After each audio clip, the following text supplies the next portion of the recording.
Keluaran pasal 37.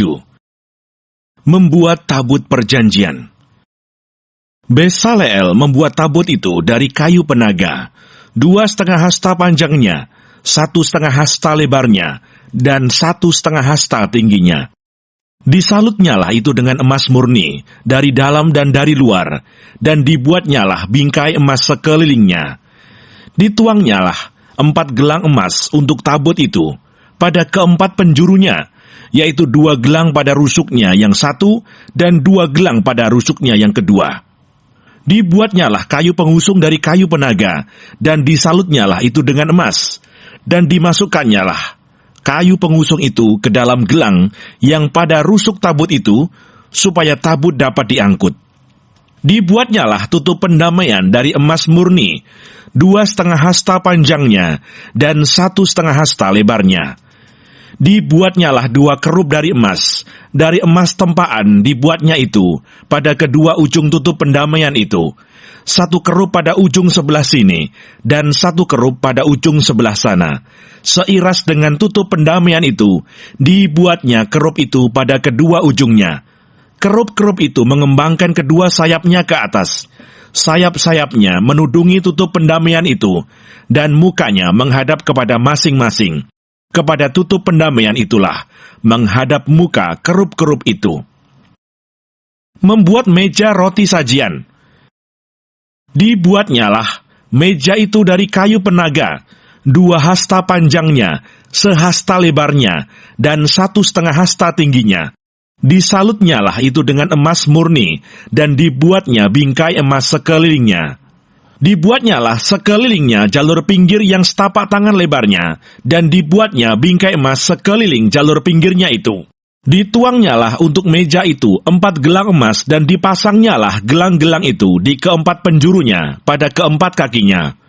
Dekat ke jalur pinggirnyalah gelang itu, yakni tempat memasukkan kayu pengusung, supaya meja itu dapat diangkut.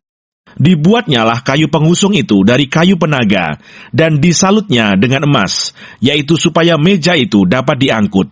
Dan dibuatnyalah perkakas yang di atas meja itu, yakni pinggannya, cawannya, piala dan kendinya, yang dipakai untuk persembahan curahan, semuanya dari emas murni. Membuat kandil. Dibuatnyalah kandil itu dari emas murni, dari emas tempaan dibuatnya kandil itu, baik kakinya, baik batangnya, kelopaknya, dengan tombolnya dan kembangnya, dibuat seiras dengan kandil itu. Ada 6 cabang timbul dari sisinya, 3 cabang kandil itu dari sisi yang satu, dan 3 cabang dari sisi yang lain. 3 kelopak yang berupa bunga badam pada cabang yang satu, dengan tombol dan kembangnya, dan 3 kelopak yang serupa pada cabang yang lain, dengan tombol dan kembangnya. Demikian juga dibuat ke-6 cabang yang timbul dari kandil itu. Pada kandil itu sendiri, ada 4 kelopak berupa bunga badam, dengan tombolnya dan kembangnya.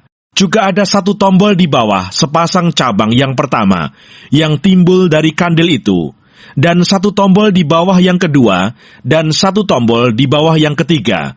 Demikianlah juga dibuat ke-6 cabang yang timbul dari situ.